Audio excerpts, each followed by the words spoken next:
name is Christine Kirkpatrick. I'm at the San Diego Supercomputer, where I head up the division called Research Data Services. We are also the place that hosts the GoFair US office, and we are delighted to be hosting this 4-part series. 2 weeks ago, we started with an introduction to Votan with Professor Dr. Baron Mons, and that recording is up on our website. Last week, we had a wonderful presentation from Professor Dr. Mirjam van Rijssen, who is working on capacity planning, especially to combat COVID-19 in Africa. And one of the things that she mentioned was the use of fair data points and training data stewards to work with hospitals and clinics to put these up. And so we're delighted today to have Albert Mons and Luis Bonino here to talk to us about that. Then about halfway through, we're going to shift gears and we are going to look at a visualization based on a knowledge graph that's been developed by my colleagues at UCSF, Sergio Branzini and Sharat Israni. So with that, I'm going to turn the screen sharing over to Albert. And let me just say a couple words about Albert. He has a background in linguistics, which makes for a very interesting conversation, but of course directly applies to all of the work that he does. He is a founding partner in Fortis Consultants, a consultancy practice to academic institutions and private companies, specializing in fair data and service solutions. Over the years, Albert and his partners have founded and co-founded several startups in the field of bioinformatics and semantics, data integration and support, network solutions, and big data solutions, most recently Euretos in 2012. And we are also joined today by Luis Bonino, who is the Chief Technology Officer for GoFair. He's located at the Dutch Tech Center for Life Science. Luis got his PhD in computer sciences from the University of Twente in the Netherlands in the areas of conceptual modeling, ontology engineering, semantic interoperability, and with his background in both academic and industrial environments, he leads an international team working on technical solutions for fair data. With that, I'd like to turn it over to you, Albert. Thanks, Christine, and thanks for having us. So we split our presentation in half. One is a high-over, quick introduction to FAIR for those of you that are not very familiar with it, and then Luis will speak more about the technical part of this Votan project, which stands for Virus Outbreak Data Network.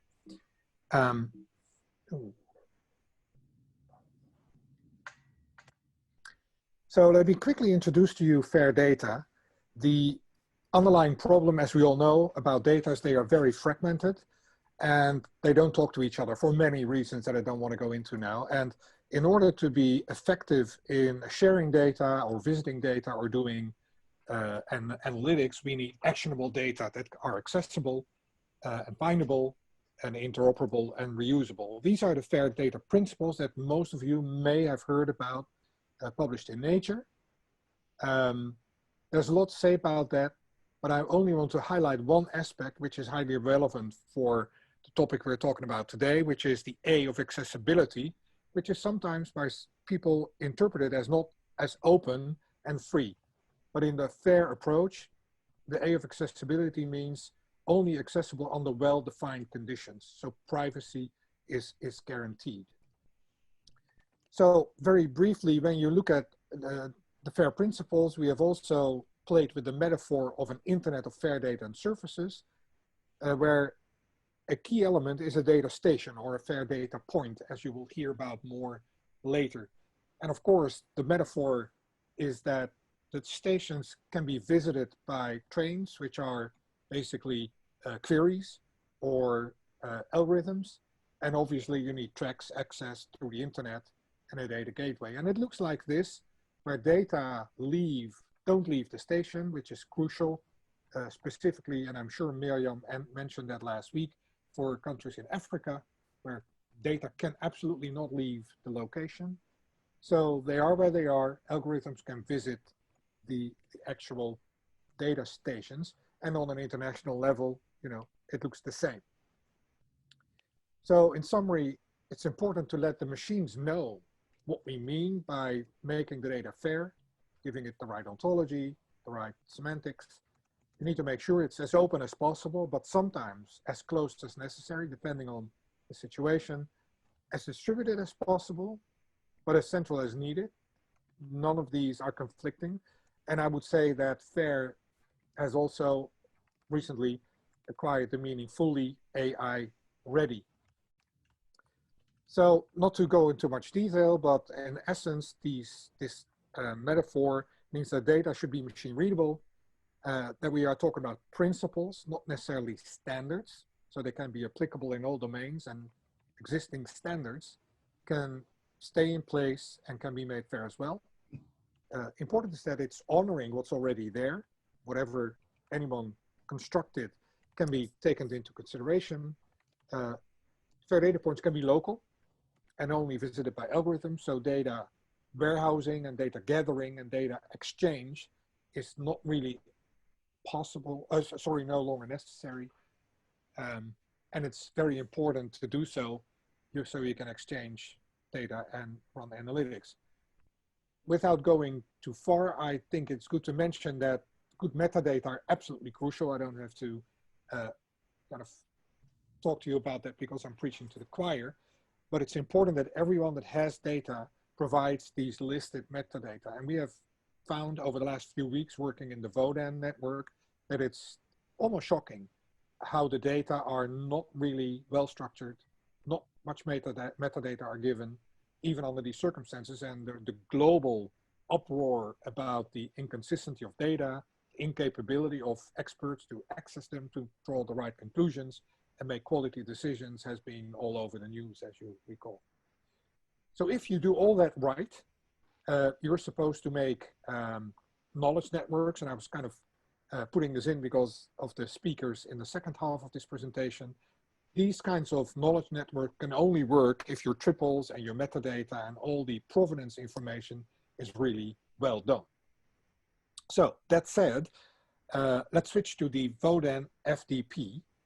The goal, a couple of weeks ago when we were approached by several parties in the Netherlands and outside in Africa, the Philips Foundation and a couple of funders, was to bring parties together to work towards an added value network that will allow eventually for smart queries and algorithms, since all the data, even for COVID-19, were so distributed and not really connected. So we as in the Go Fair Foundation, located in the Netherlands, received a donation, a funding donation from the Philips Foundation and from ZonMW, which is like the NIH of the Netherlands, to build the first version of a Votan specific fair data network. And initially we were going to be partnering with China and with the Netherlands. And hopefully we are expanding soon to Italy, Ireland, and the USA. So what did we do? We started with the WHO case record form. It's actually just a form that's supposed to be filled out at a hospital under the given circumstances with all the pressure. It doesn't always happen, but that's the whole idea, to report cases of COVID-19. And of course, that is just a form and it's not machine readable. So the Votan team, as first step, based upon the funding received, created a semantic model of the form. So it can be filled in, and then in the background, it's turned into a machine readable format. So basically, this allows for creating RDF out of the input into the form.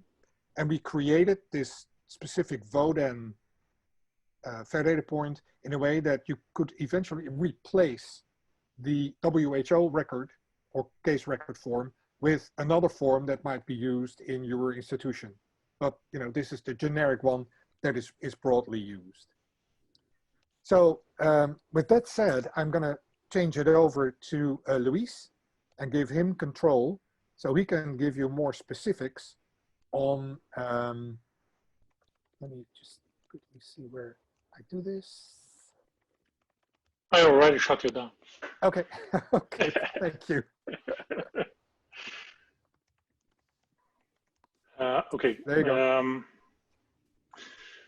So as Albert was saying, the whole idea is to have a network of federal points. But why did you do that? What we saw a few weeks ago, and of course these things change drastically overnight. The whole world is, it seems that only doing this nowadays, is a complete confusion. People are completely lost on how to deal with this amount of information. We know that there are data around and available. We have no idea what data are there. Is it only the confirmed cases, the location, or biomarkers to test a new medication or clinical trials, whatever it's happening. And there's there are so many things happening. We have no idea precisely, unless we are directly involved in these initiatives, what's out there. The same way, we don't know what's there, we don't know where these things are, and we don't know how are they available. How can we use that? Am I allowed? What kind of license? What kind of conditions? A lot of the data is privacy sensitive, and therefore requires some kind of credentials or requests, formal requests. But what are these procedures? We are at loss here. So then the Votan approach was that we have this real world phenomenon happening, inevitably.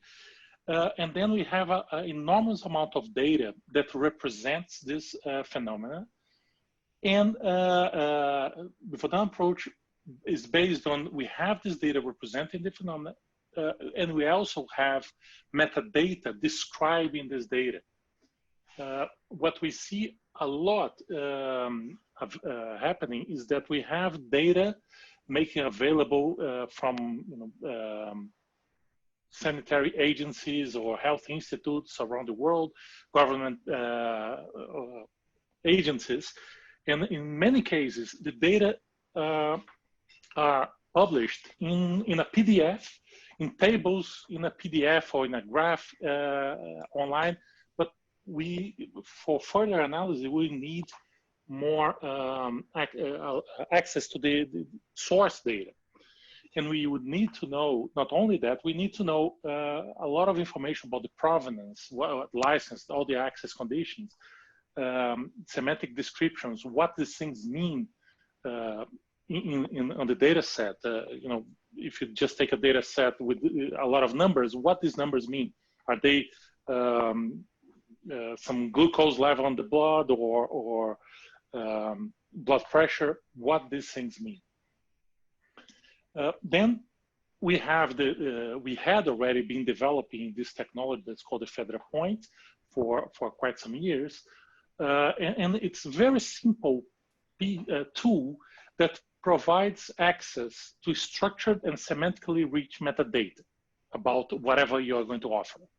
So this metadata describes, we have a set of parts of the metadata or different types of metadata in the Federal Point. The first metadata content that the Federal Point describes is the Federal Point itself. What's that? What version of the API or the interface of the application? Who is running that? What's the organization responsible for that? Sometimes this helps for you to establish a trust relationship with the data. You need to know who you're getting the data from, and so on.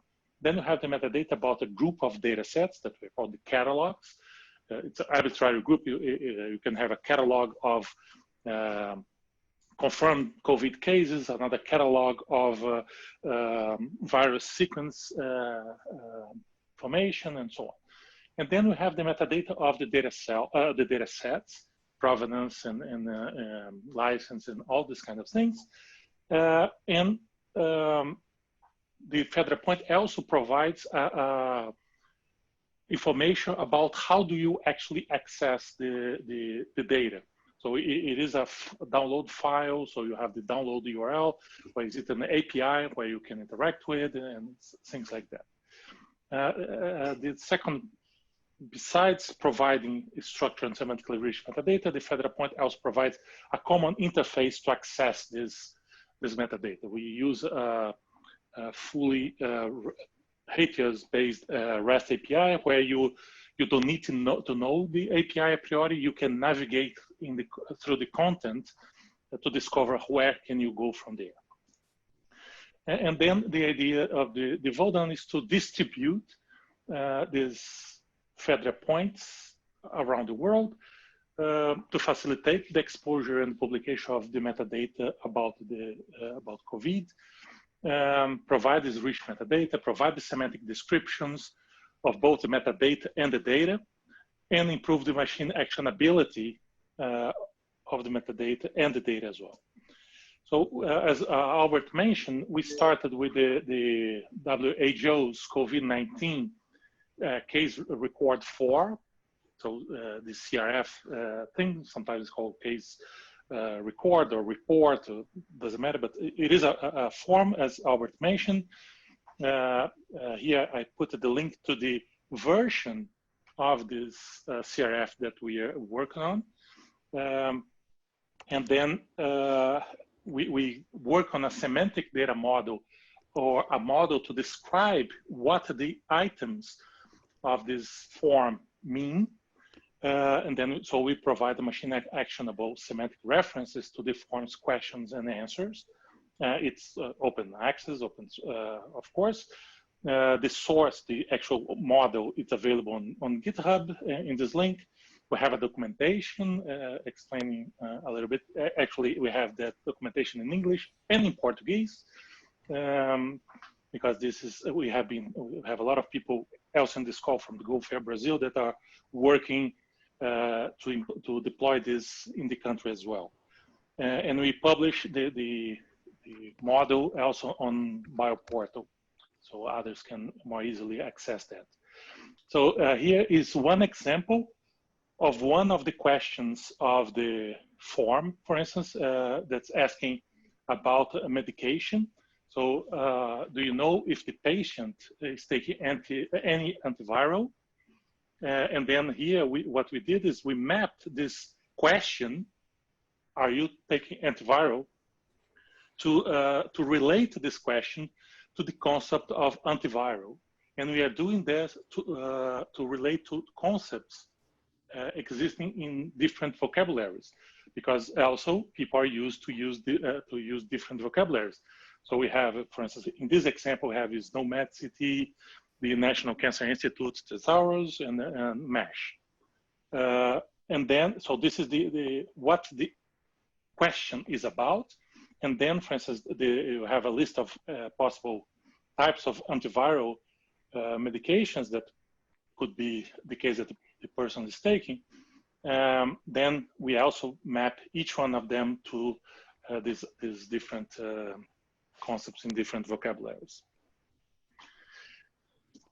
So that's the summary of the activities that we are doing now. If you have any questions, I don't know, Christine, if you want to have the questions now, or have everybody present and then questions later. I would like to make one additional comment, if you don't mind, Christine, because I forgot to mention that. So the Votan project we are currently working on is a proof of concept for Africa, and a few installs and few deployments. Once it's operational and tested, it will be available for others as well. But for now, it's a limited group that will deploy and test, just to set the expectations right. Makes sense. Well, thank you for that great summary of what's happening with Votan, that kind of fair data in action and creating fair data points. We have time. Let's take 1 or 2 questions if people have them, and then we will move on to the next presentation. Hi, this is Chetan Baru. I have a question. Please go ahead, Chetan. Yeah, so hi, this is Chetan from the National Science Foundation. I just sent email to Christine about this, but I want to let you guys know that there is an effort under schema.org to schema.org version 7.0 just released a set of new tags for information related to coronavirus, and they're actually called special event tags, I think. But from some of the things that you were showing earlier, I think it'll be good for you all to get behind that effort and maybe start thinking about how to extend those. And there are other projects I can't talk about right now because they're not yet officially funded, but we are in the process of funding projects that are trying to extend those tags with some of the kinds of things that you mentioned, hospital data and other more fine-grained data. So I think, it might be good to have a sort of a global effort behind all of that. Luis or Albert, would you like to comment? I think, yeah, what I see is that we are making some effort to the concepts that we identified in the form. We are trying to make an effort to create mappings to as many existing vocabularies as possible, and that makes sense. And of course, schema could be one of these vocabularies that we are mapping to, because, and we can also based on the provenance information metadata that's available on the federal point, we could definitely add some of the new schema tags that are specifically related to the virus, so we can raise the findability, especially by Google, of these data sets. And in general, I think it's good to mention that we are trying to incorporate as much work that's been done elsewhere, so it connects to all of this. Yeah, that's great. No, I was just saying because, independent standalone things are not going to sustain as well as if you get behind something that there's more momentum. And we, of course, we don't know exactly which that will be in the future, but this is one. We have time for another quick question, and we will certainly have time for questions at the end. If there aren't any burning questions, I'd like to invite Sergio to go ahead and share his screen while I introduce him. Sergio Branzini earned his degree in clinical biochemistry from the University of Buenos Aires, Argentina, where he also graduated with a PhD in honors in human molecular genetics. The subject of his PhD thesis was the characterization of genetic mutations leading to Duchenne's muscular dystrophy. Dr. Branzini then moved to UC San Francisco to specialize in the analysis of complex hereditary diseases, in particular, multiple sclerosis. Since 2003, Dr. Branzini is faculty in the Department of Neurology at UC San Francisco, where he holds the title of Associate Professor in Residence. He is joined today in his presentation and project by his colleague Sharat Israni, who is the Executive Director and CTO of Bakar Computational Health Science Institute, also at UCSF. Previously, he was the Executive Director of Data Science in the Dean's Office at Stanford Medicine. Sharat has been a pioneer in the use of big data. He served as Vice President of Data at both Yahoo and Intuit, as these companies reinvented their products using data sciences. He has also led engineering and data teams at Silicon Graphics, IBM, and HP. Sharat has a PhD in industrial engineering, computer science minor, and an MSIE in systems from the University of Wisconsin-Madison, and a bachelor's in technology in mechanical engineering from the Indian Institute of Technology, Kanpur. Sharat has authored several patents and publications and is a frequent reviewer for refereed journals and government agencies. And we are delighted to have both of you. Let me turn it over to you, Sergio.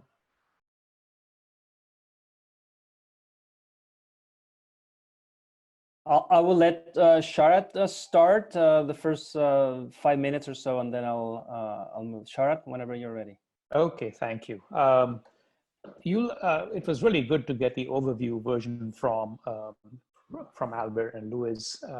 Now you'll be getting a deep dive into something that we call SPOKE, which is a knowledge network.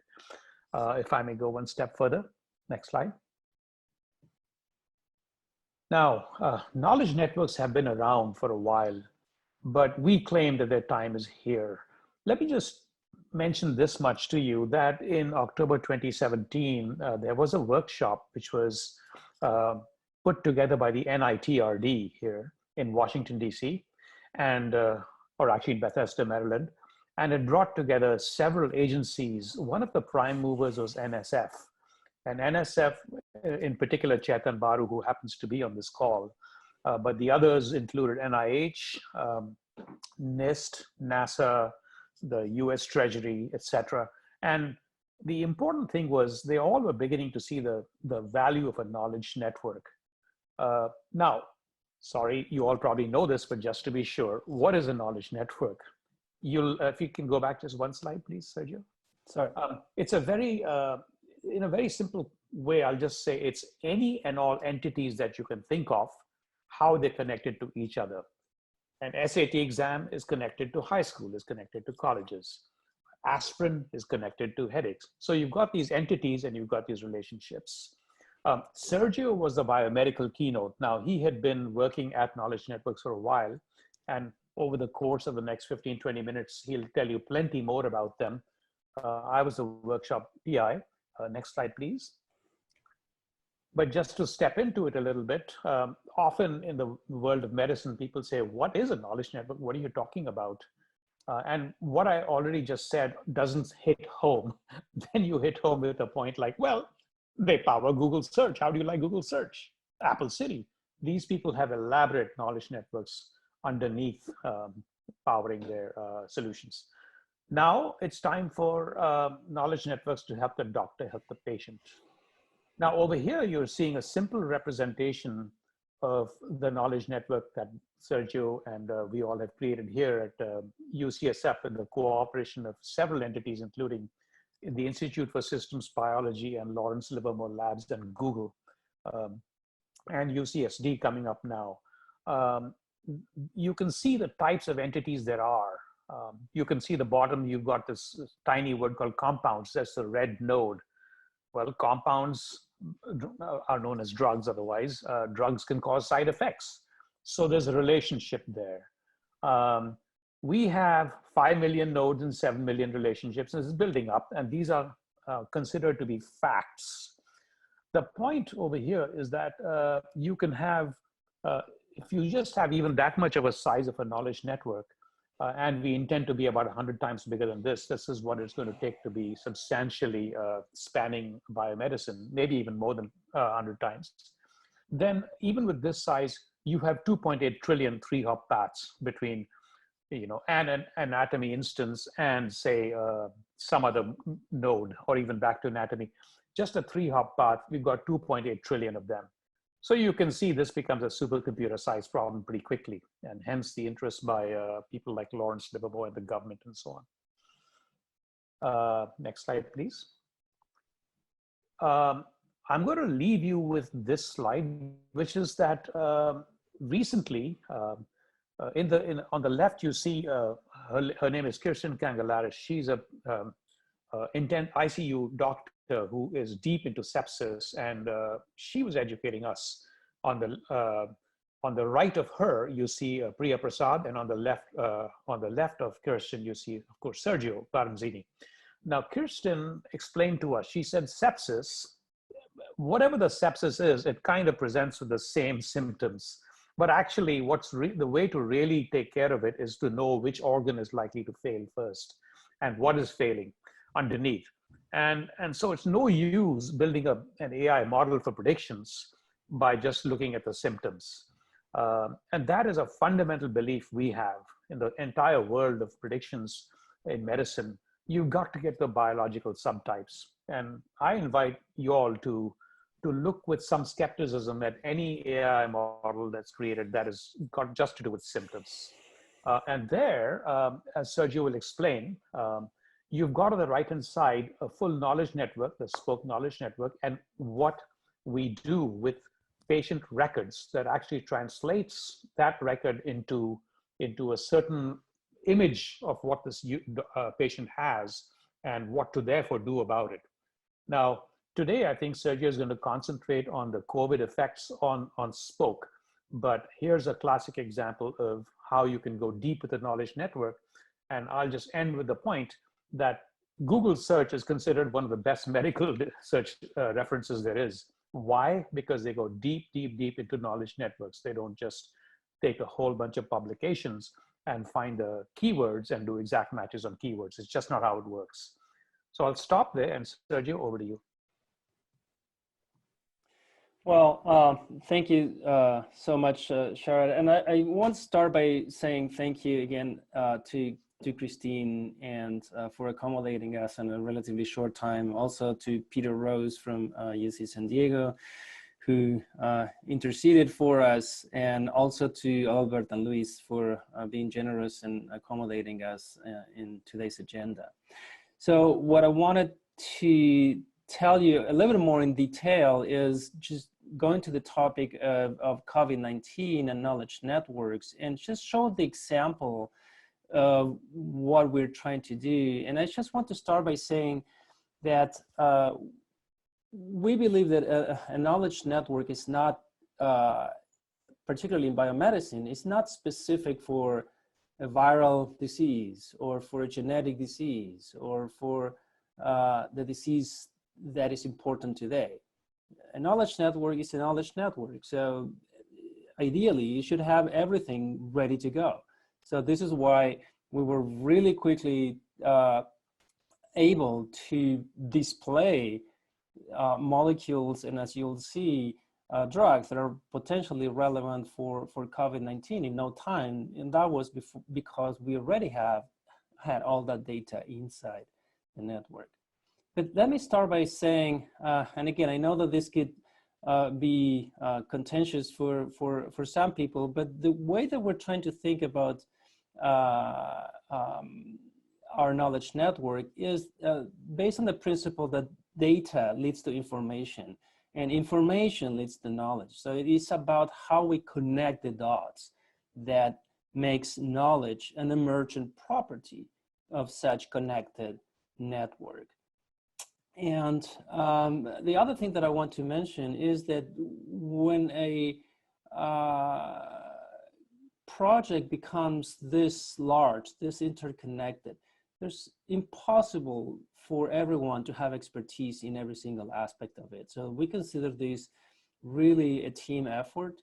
There's an incredible amount of expertise and diversity of expertise in our team, and we might still be lacking some. I mean, every new database that we incorporate, we really want domain expertise. No one is an expert on everything. So we really are humbled by the scope and the scale of this project. But when it comes to biomedicine, this is what really hit home for us, at least for me initially. When I think about the hierarchical organization of biological complexity, I built up this image several years ago, more than 10 years ago now. And what this tries to depict is how compartmentalized the data is in biomedicine. If you're a geneticist, you live down here. If you're a molecular biologist, you probably live around this space. If you're a biochemist, you are one step higher. If you're a cellular biologist, you're in the middle. If you're a doctor, you only care about symptoms, but you rarely know anything about molecular mechanisms of disease. Of course, you studied them in first year, second year medical school, but they're not present. They're not there anymore. So my frustration with this was that not only knowledge, but the data that seeded that knowledge was compartmentalized. And I wish there was a way to integrate them. So this is how this project started several years ago. And Sharat already showed the metagraph of what we currently have in Spoke. And just to clarify that this is, now we're merging our efforts with Google's Data Commons efforts, which is based on schema.org, and now we're ingesting everything that is in Spoke into Google Data Commons for it to be available to the world. There's an effort also in which Lawrence Livermore National Laboratory is involved and the Institute for Systems Biology is involved. So the way we see Spoke is an engine. We don't see Spoke or the knowledge network as the end to something, is the means to something. And so we see it as an engine that can power many applications, many uses. And one of them is what Sharat mentioned very quickly, what we call precision diagnostics, in which we embed medical records from patients. And as Luis mentioned before, or I think it was Albert, the data of the patients never make it part of the network. We only embed it temporarily, like the train that goes to the station, but it never actually takes the data. So patient data is never part of the network, but then we can construct patient-based models based on this. But what I want to talk about today is more on the COVID-19. And let me show you just a very, very quick example of visualization. And again, this has become really popular in the last few days. So if one can query the network with any compound, as long as you know the ID with any disease, there's more than 8,000 diseases in the network.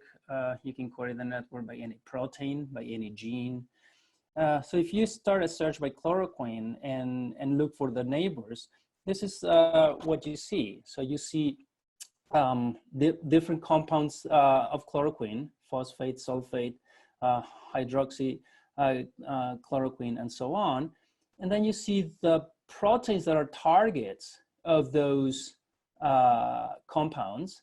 In this case, every node in a teal color followed by human, this is the UniPro ID of the protein. So this relationship relates the drug and the protein, and it's a semantic relationships that we took from Campbell database. So the provenance, and again, this is important and it was mentioned before by Albert, the provenance is maintained, and you can hover the mouse, this is not a live demo, but you can hover the mouse on top of a node or an edge, and the metadata will show the provenance of where that edge or node comes from will be shown. So then you can extend this further from proteins to see whether there are any other drugs that target that protein. Of course, you can extend from the protein to the gene that encodes that protein. And I stopped here, just one or two neighbors of the target query.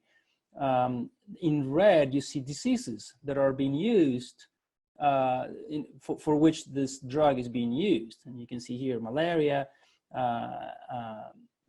and rheumatoid arthritis as examples. But you could, as a user, you could choose to pick on any node and extend it. And there's a number of options that you can say, okay, I want to extend on this gene and just bring pathways in which this gene is involved. Or I want to know diseases that this gene is involved on, and so on, and so on. So, but this is another thing that you can see that often is not talked about. Chloroquine has a lot of side effects, and here we have CIDR as a database that links every drug to their known side effects as determined by clinical trials. So here you can appreciate the number of side effects that are associated with chloroquine. So again, because this is a COVID-19 related call, we wanted to highlight what we have already in spoke about this. And so every other 26 SARS-CoV-2 virus proteins have been cloned and recently published in a paper from the group of Nevan Krogan at UCSF. They published every single molecular interaction between every viral protein and the human counterpart. So we incorporated this over a weekend into Spoke, and now we can navigate starting from any viral protein. So these are all the viral proteins, and these are all the human proteins that are physically interacting with each viral protein. So the viral protein is at the center of this image, and then you can see the decoration around it is each human protein. And these relationships represent physical interactions experimentally determined, and here's the citation of that paper. So of course, you can focus on any of these proteins and expand it, just to see relationships between these proteins and, of course, drugs. That's what everybody's looking for. So, for example, here is an expansion on the coronavirus spike protein, which is the one that decorates the surface of the virus and is used as an entry point. And we know that SARS interacts with ACE2 on the human side, but also with other 2 human proteins. And then we can decide on expanding on each of these. So for example, here, this is, I'm going to show an expansion on each of the proteins. So now the SARS is here. This is ACE2 protein, and then it relates to the gene. And then if I expand on the one more step, I bring in drugs that target ACE2 human. And if I expand on the gene, it brings all of these diseases that are known to be genetically associated with the ACE2 gene. And then if I expand further about the molecular localization of the gene, where is this in the cell present, and then what are the molecular pathways that this gene is involved in, and what are the cell types and tissue types in which this gene is expressed. So I hope that this provides an idea of how you can navigate and the kind of data that is already part of the network. And we didn't have to do anything specific for COVID-19 except to incorporate those edges from the viral proteins to the human proteins, which we did again over a weekend. And now it's all part of the network. So here is the interface. It's publicly available as of last week. We're constantly improving it, constantly making more, entering more databases. The databases that are part of Spoke are continuously being downloaded and integrated into the network, so they are current always. So every week we build the graph again and put it out for production. There's in the interface, you will see a number of sample queries. So the ones that I show you here are chloroquine and the 2 SARS-CoV examples, but there's several other examples that you can play with. Of course, here's the search text boxes that you can enter the gene, the protein, the disease of your interest. Has a number of checkboxes to hide or show any particular category of nodes. And it has a number of options where you can specify many, many parameters.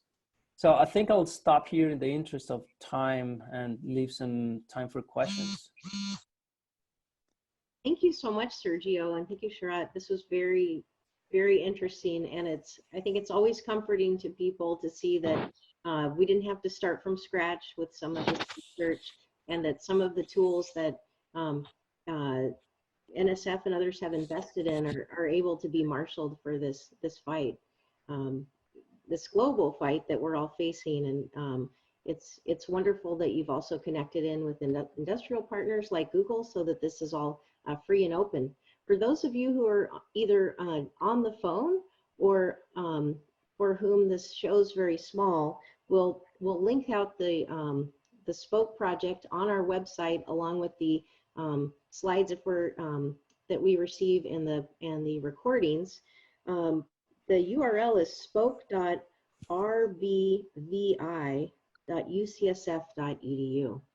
So Sergio, while other people formulate their questions, I had a quick one for you. I just wanted to ask, how did you get into or interested in knowledge graphs, and did that stem at all from your work with MS? Well, yes, indeed. It did stem off our work in genetics. And the reason was that I was curious to see there was so many genomic regions that were responsible for susceptibility to multiple sclerosis that were shared with the susceptibility regions of other autoimmune diseases like rheumatoid arthritis and type 1 diabetes, that I became curious to see, well, maybe there are shared pathways and maybe there are shared drugs that could be repurposed from one another. And then that quickly became a graph. So we started downloading 2 or 3 databases and putting them together. And then it was a matter of feasibility and then hands-on to bringing additional databases. We started thinking about bringing more expertise on semantics and so on. But it really stand off our work in MS. Super. Sharat, I wanted to lift up a comment that you made that I thought was really important when you talked about being skeptical of any efforts that are based on symptoms. Would you like to say a little bit more? I thought that was, you know, we of course are seeing a lot of those efforts, duplicative efforts, of course, and anything else you'd like to say, I think would be interesting, because I think that's an important point for people to take away from this. Oh, it's a very simple point. Actually, the exact statement was models built only on symptoms. It's a very simple point. A symptom, you know, a body expresses only a very finite number of symptoms, actually. But what's going on at the molecular level is infinitely more complex. And for you to actually genuinely take care of the patient, you're much better off knowing which organ, for instance, or exactly which sort of cell replication in cancer, perhaps, or signaling down at that level is actually at the heart of all of this. And so, predictive models, as you understand, especially the world of data science, as you put in more and more and more variables, you come up with more and more insights into what's really going on underneath. And a lot of what is published these days are people who actually don't have the benefit of databases, or I should say networks like what Sergio is constructing here. And so they go with what they have. There are public data sets available for patients, anonymized, of course, and so on. And they just use that and do their best. And sometimes they associate at the hospital level with clinical records. And again, at the hospital, as Sergio said, the doctor doesn't have, it's not present in their minds what is going on underneath, down deep inside. That takes much further inquiry. That's all. Thank you. So let me open it up for questions.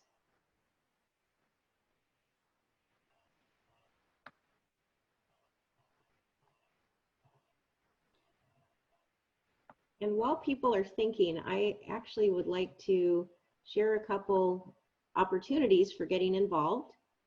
So of course, oops, and I can see that I pulled up the the outdated slide. So actually next week, we have 3 presentations lined up for you, and that will be our series. We have Peter Rose and Ilya Zaslavsky, both from the San Diego Supercomputer Center. We have Iris Chen from Microsoft's academic team, and then Natalie Myers, who will present for herself, and Eric Morgan from Notre Dame. And they were all going to give us different aspects of fighting COVID-19 by mining insights from data that's messy. So please tune in next week, same way to register, and same time next Wednesday. This is also a quick link if you'd like to join Votan, especially one of the clusters, to work on a different aspect. This is also a welcome invitation to please also look at what we're doing, Votan is doing for the Train the Trainers in Africa. And then there's a related effort at the Research Data Alliance, a working group that is working rapidly on some policy advice to the European Commission. And then just one last thing, the West Big Data Hub has a curated list of links related to COVID-19. Each week I've been featuring one. This is the favorite one that comes to us from our executive director, Meredith there. So this is Meredith's Corner. It's getusppe.org/data. And what this shows you is a snapshot of the need. This is a site where people register for personal protective equipment, masks, gowns, all sorts of things. And then you can also say that you have some to give. So let me again open it up for questions. Christine, this is Nancy Holheinrich calling. Can you hear me? Yes, yes. Yeah, okay. Yeah, I had a question for Sergio with respect to the comment that he made about, about being able to upload the data over the weekend that was the basis of what you were just describing. Presumably, in order to do that in that quick a period of time, the data that you were working with, the data sets or whatever, must already have been verified, so to speak. I mean, you had the identifiers that would be necessary for the linking and so on. Could you talk a little bit about that? If that's true, whether there's any other kind of preparation you had to do with that, that'd be interesting. Yes, of course. Thank you, Nancy, for the question. So yes, and literally what we had already in Spoke is a graph in which this several million of entities are already connected by their original relationships in the databases that they're usually hosted. So all I mean, there's a lot of work that went to put these databases together, and that's what is the graph. But then it only took a few hours of work to put in additional 300 and something edges from that paper. Because really what that paper, as seminal as it is, what it added to the network is only 300 edges. So the 26 COVID proteins and some 327 human proteins. So those links were only 300 links that we had to add, and we could do that over the weekend because we knew which proteins they were related, and the human proteins were already part of the network. So we only needed to add those edges. I'll make the additional point that Albert and Luis showed those identifiers in there, which showed how you can make them interoperable. And if you go to the screen that Sergio showed, which was spoke.rbvi.ucsf.edu, right on the top on the left, you'll see a search field. And there you can choose what entity you're talking about. Is it a disease? Is it a protein? Whatever it is. And those you specify by the same identifiers that well, many of the same identifiers that the FAIR presenters showed. Super. Thank you. That's great. Any next questions? Hi there. Am I coming through? Yes. Yes. Yeah. Hi there. Yeah. This is just a question target on the Votan project. I guess when looking at the ECRF machine readable format, I guess the question on pulling from FTPs is there any information available now on the batch upload rate for ECRF packets? And I guess then what would be the storage service or the architecture related to how those packets are stored? Sorry, about what's stored? The packets? Or my question rather, sorry, is when an ECRF machine readable form is completed, I guess the question is, I imagine a health endpoint would fill out a plurality of these forms based on the patient throughput, and then they'd be uploaded in some format. So is this a batch process, an online process? If it's batch, what's the refresh rate there? Or I guess what's the throughput for those? Yeah, this will depend on the data source. So what we are seeing now is that there is no single way of connecting that semantic data model that we created for the WHO CRF to the data, because, for instance, in some cases, for instance, our colleagues in Brazil, they are working on a web form to be used as a data entry. And then this is going to be stored somehow, and then they will create scripts to transform the data that has been collected by applying the semantic data model, so transform that to RDF and then make available in a more semantically rich way. In other cases, we are going to have the federal point. Remember, it's only about, the federal point is only about exposing the metadata, which includes, of course, the pointer to the actual data.